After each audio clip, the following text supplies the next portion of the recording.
Hey guys, welcome to a new video on the Samsung Galaxy S10 Plus.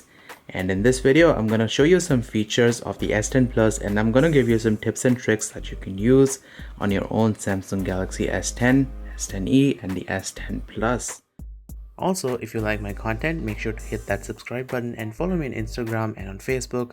All the links are down in the video description. Alright guys, so for my first step, I'm going to show you how to remap this Bixby button right over here to launch whichever app you want. So for example, right now I remapped it to launch the camera app. So if I press it once, it launches the camera application. And I can just press the volume up or down button to click pictures. You see how convenient this is? And by the way, if you want to take pictures using the volume buttons, press on this gear icon in the camera app. Then here in the camera settings, you need to scroll down here to the part which says shooting methods. Tap over here, then tap here which says press volume key to and select take picture or record video. So now the volume up and the down button acts as a dedicated camera shutter button. So now let me show you how to remap the Bixby button to launch the camera app or whichever app you want. So the first thing you want to do is go to settings, so drop down the notification panel, tap on this gear icon, then scroll down here to the part which says advanced features. Tap over here and then tap on Bixby key. So if this part is disabled, that means you need to set up Bixby. So first off, go ahead and set Bixby up and then come back over here. You'll see this part will be enabled. So by default, the Bixby key setting is single press to open Bixby. That means if you press the Bixby button once, it will open Bixby.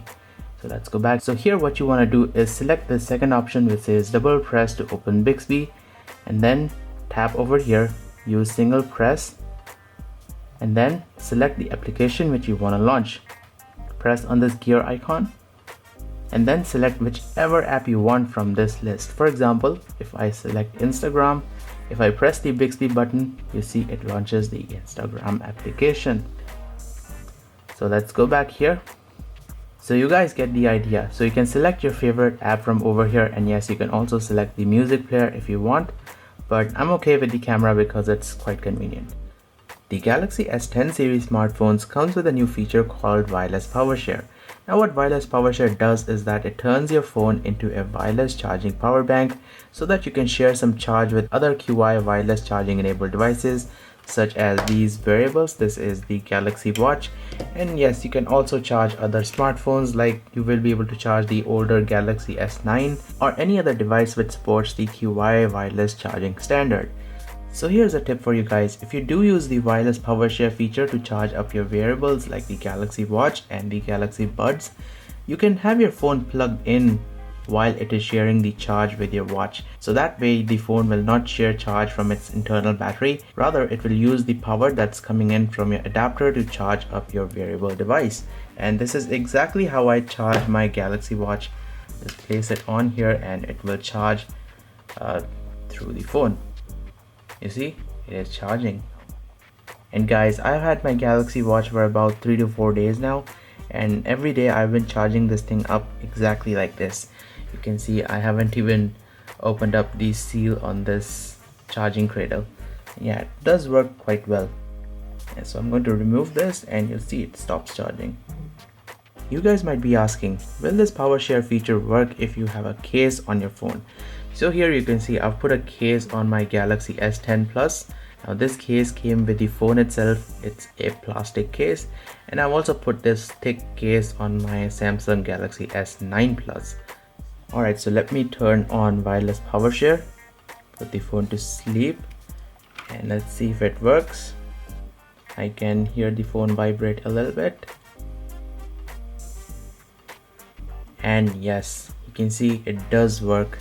Says charging wirelessly, but it's at 40% right now. It says about 2 hours and 10 minutes until fully charged.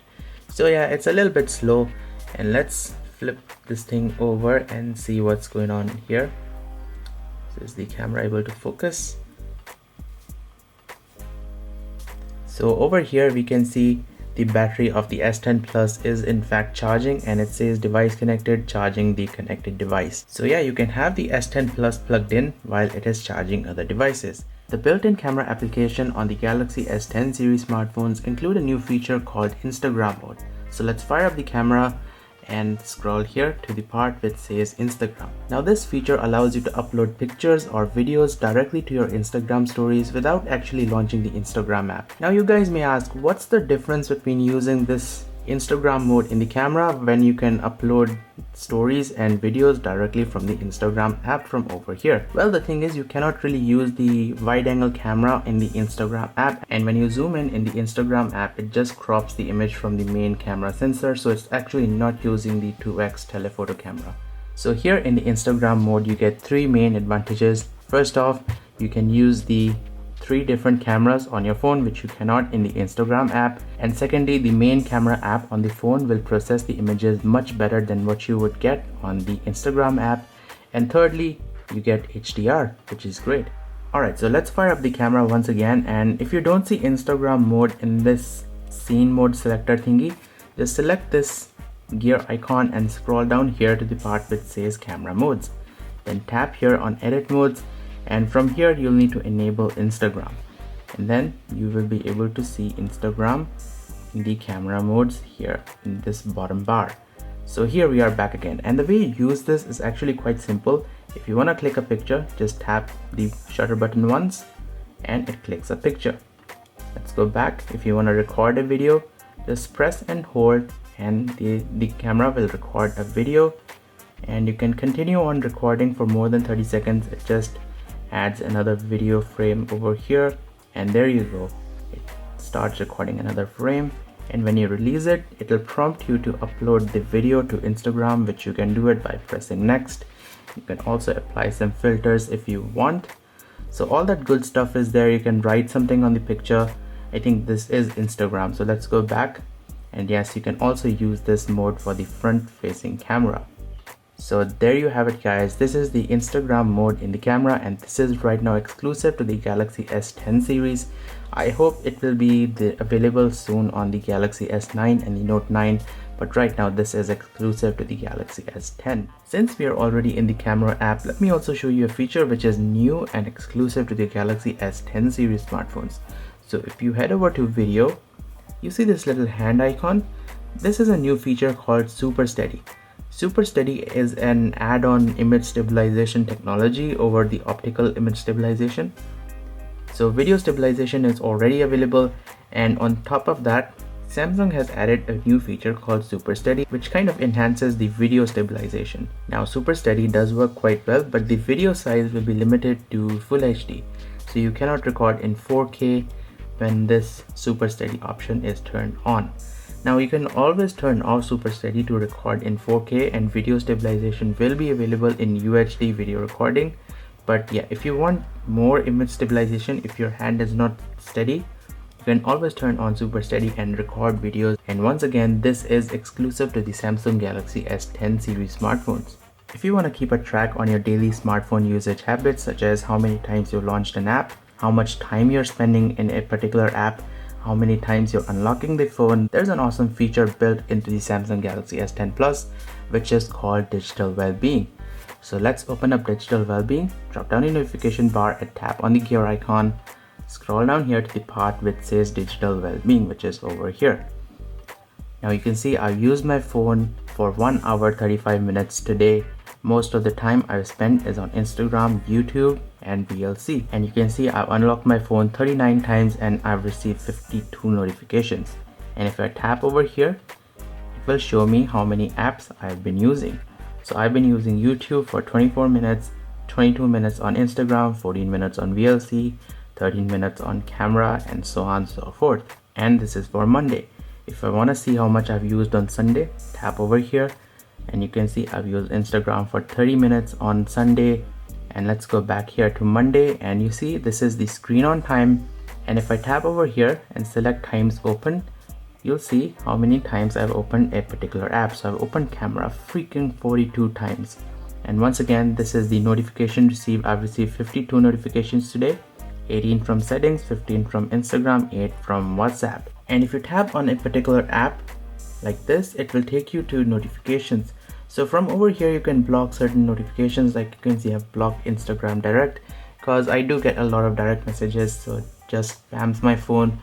And you can enable or disable certain notifications. And from over here, you can limit the amount of time you spend in a particular app. See this part which says no timer? Tap over here and set a timer. So let's set this to 25 minutes. Press on done. Now let's open up YouTube and watch a video. Alright, so I'm watching my own video on YouTube, and as soon as the total time of YouTube touches 25 minutes for today, the app will automatically close, as you will see in just a moment. And that's it. YouTube timer ran out. You can use this app again tomorrow. So yeah, you can use this feature to kind of moderate your daily usage of certain apps. So you can set timer for particular apps from over here. You can see YouTube is now grayed out, and I will not be able to launch YouTube. You can see YouTube timer has ran out for today. So yeah, great tool if you want to moderate your daily usage. So let's select no timer, and now I will be able to launch YouTube without any issues. And dashboard is the exact same thing. If you tap over here, it'll take you to dashboard, so you can either tap from over here or tap over there. Now next feature we have here is called wind down. Now wind down is like do not disturb. So after 12 AM I will not get any notifications on my phone so that I do not get disturbed, and after 8 AM it will get turned off automatically. You can see do not disturb is turned on. And here we have something called grayscale. If you turn this on, so let's turn on wind down right now, you can see everything becomes grayscale. So I think this digital well-being tool is quite useful if you want to keep a track on which apps you've been using your phone and how much you're using your phone in general, because sometimes you can just get carried away and use your phone for hours and hours on. You just lose track of time and just get involved more and more in your phone. So this will help you keep a track on your phone's daily usage, and you can moderate your usage accordingly. So here's a tip you guys will find super duper useful. If you want to change the orientation of your screen, all you need to do is change the orientation of your phone, and then you will see this little icon here on the bottom right hand side of the screen. And if you press that icon, the orientation of the screen will change and it will be locked in place. So even if I bring the phone to portrait, you guys can see the orientation of the screen is locked into position. And this is very useful because sometimes if you're using your phone in bed, you have this weird angle going on and the screen orientation kind of keeps switching from landscape to portrait, and that can get quite annoying. So it is quite nice to have the screen orientation lock on your phone. And traditionally what you would do is drop down a notification bar and then enable auto rotate. Then you can rotate your screen, and then you'll again drop down the notification bar and then disable auto rotate, and it's now locked in landscape mode. And that's not exactly convenient, so that's why we have this nice little accessibility feature built into your phone.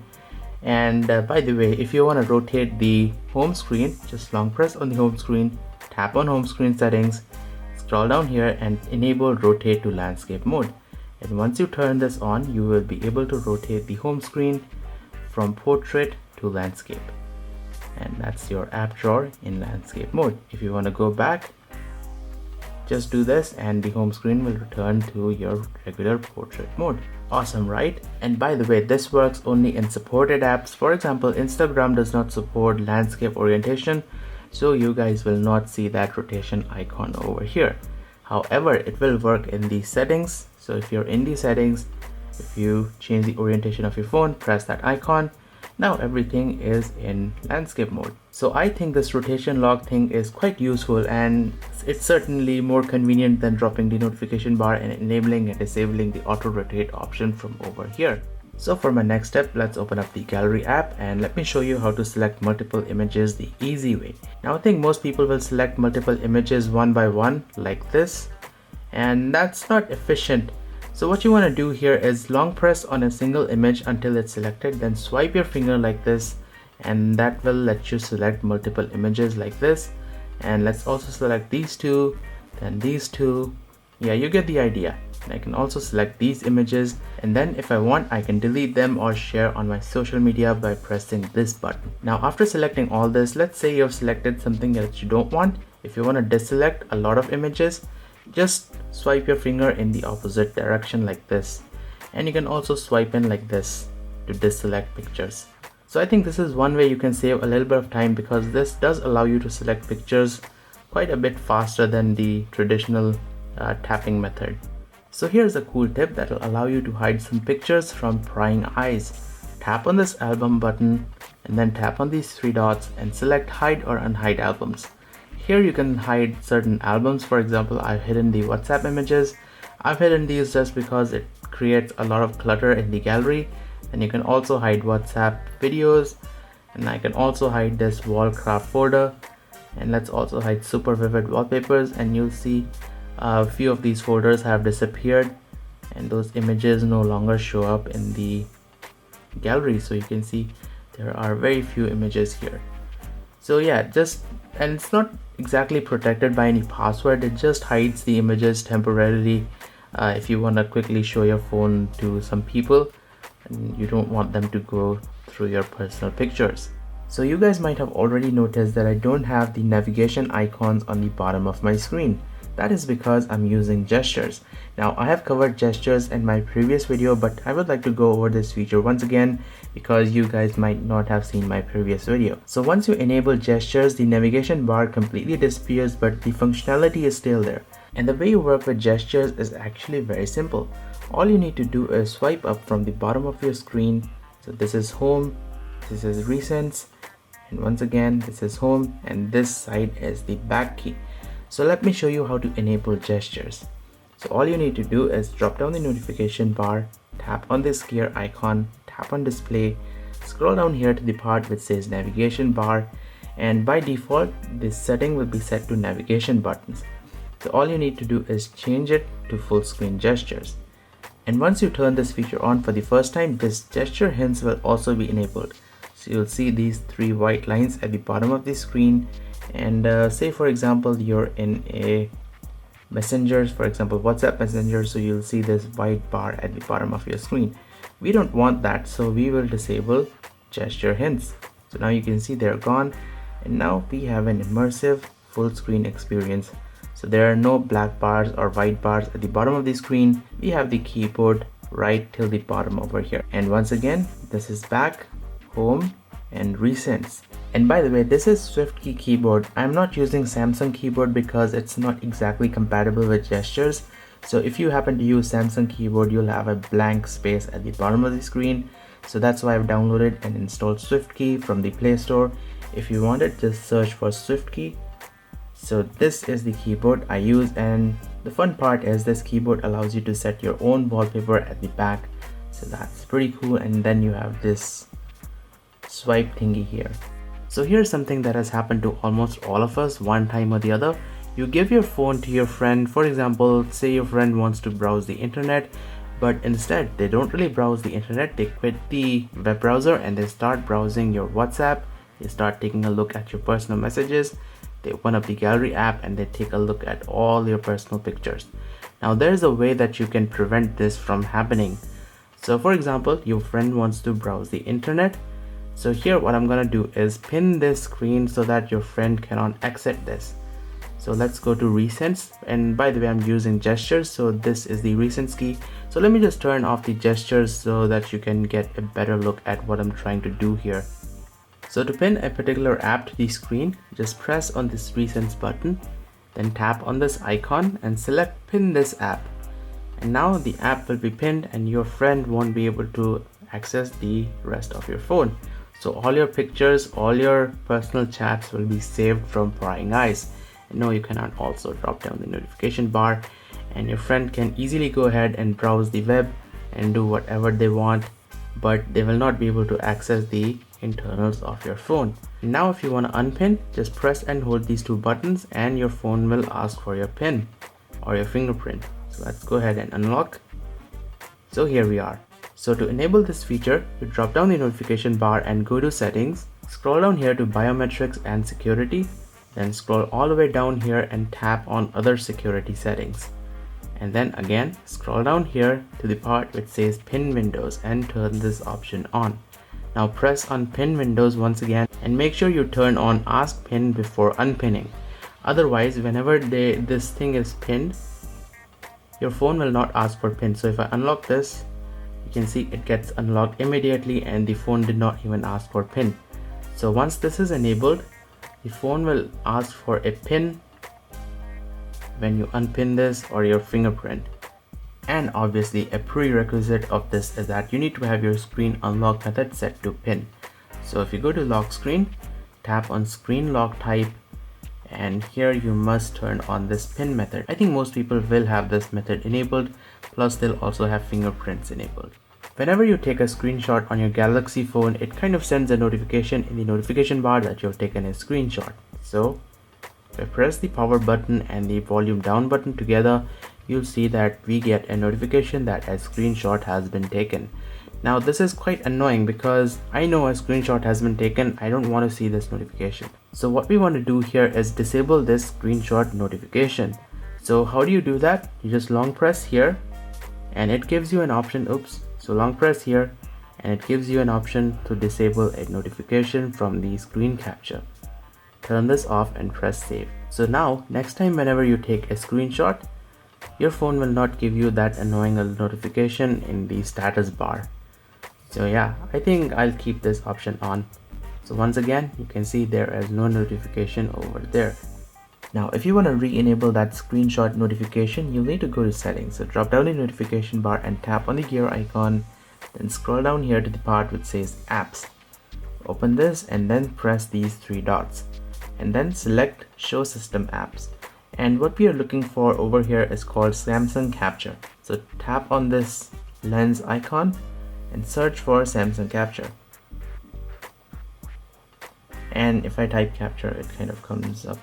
So this is the one that we are looking for. Tap over here and then tap on notifications and then enable this option. So as a demonstration, I'll capture a screenshot.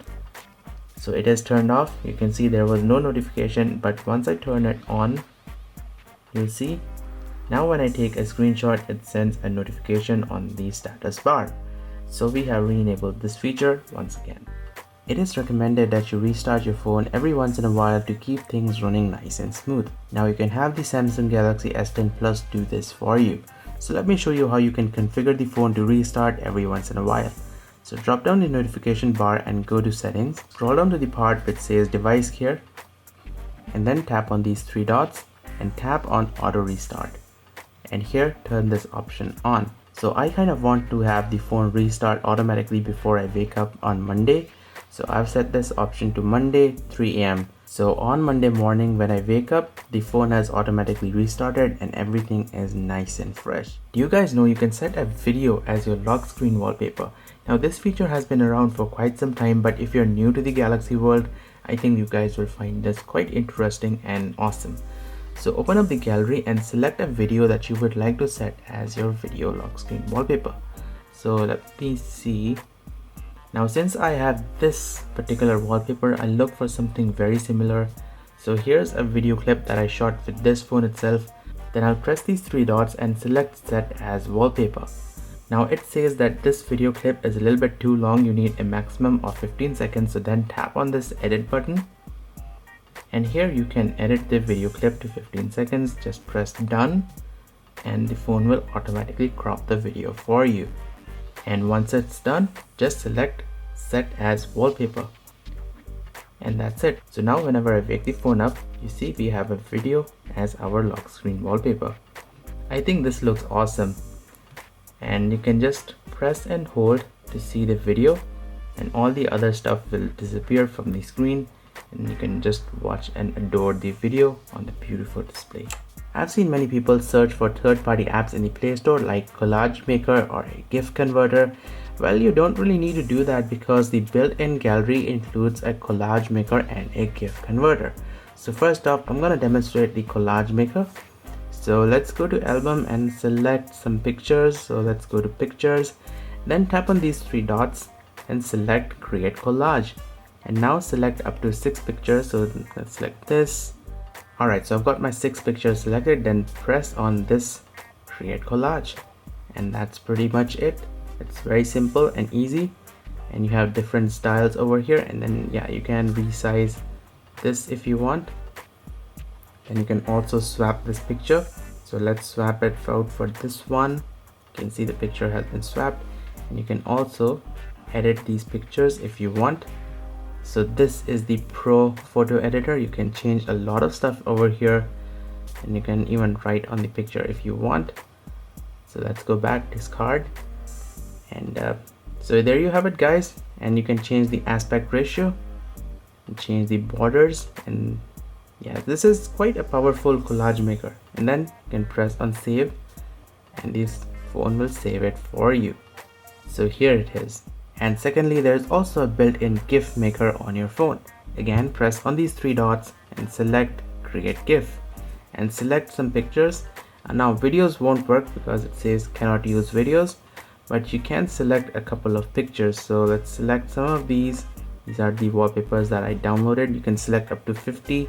Let's select 10 and then select create GIF. And you can change the speed. Let's slow it down to 1. You can change the frame size. Alright, so the GIF has been saved.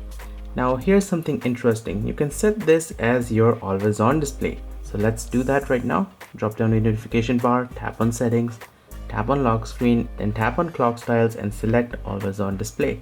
And over here we're looking for the one which has an image for it. So this is the one that we are looking for. And remove this and tap on the plus button. And over here we will be able to add this GIF as our always on display wallpaper. Press on done and wait for it to load. And now when I put my phone to sleep and tap the screen once, you will see that GIF image on the always on display. Now it's very difficult to see because my room is kind of bright, but yeah, it is there. Now this always on display has two settings. It's set to tap to show by default, so you have to actually tap the screen if you wanna turn on always on display. Now there's another option over here which says always on, show always.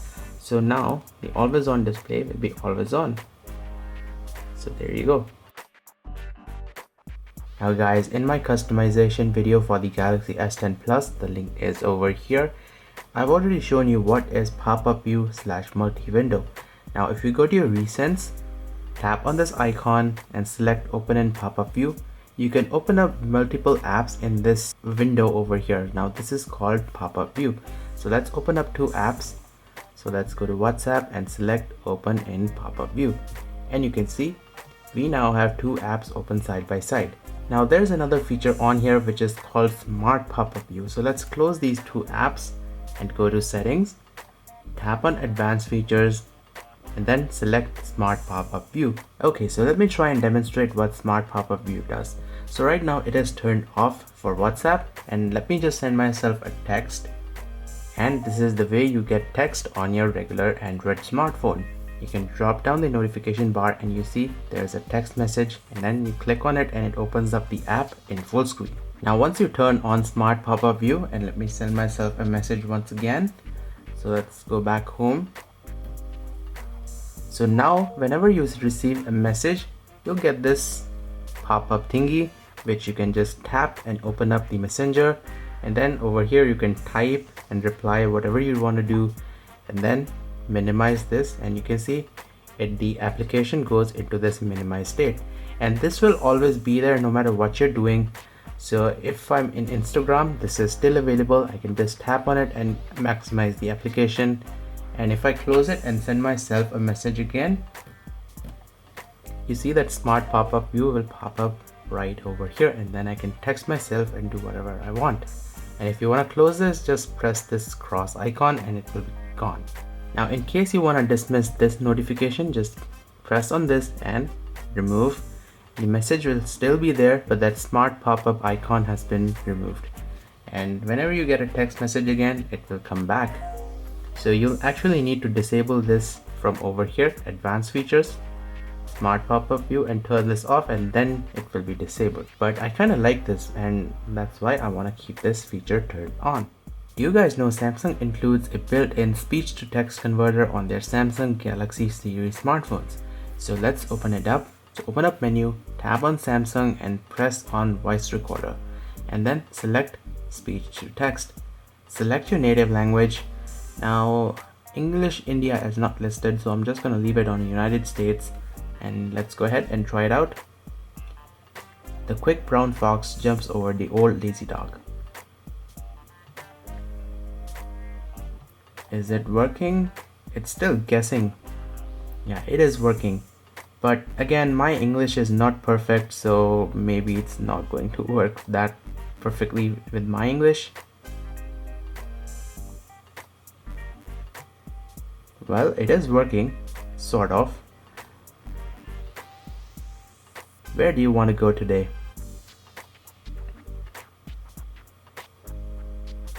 Not bad, not bad. And then you can copy this text over and maybe paste it into a messenger.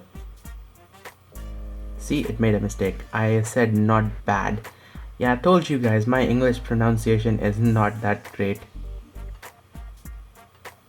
Yeah, I'm gonna stop it right here. I don't want to embarrass myself, but if you have a better English pronunciation than I do, then it's going to work quite nicely.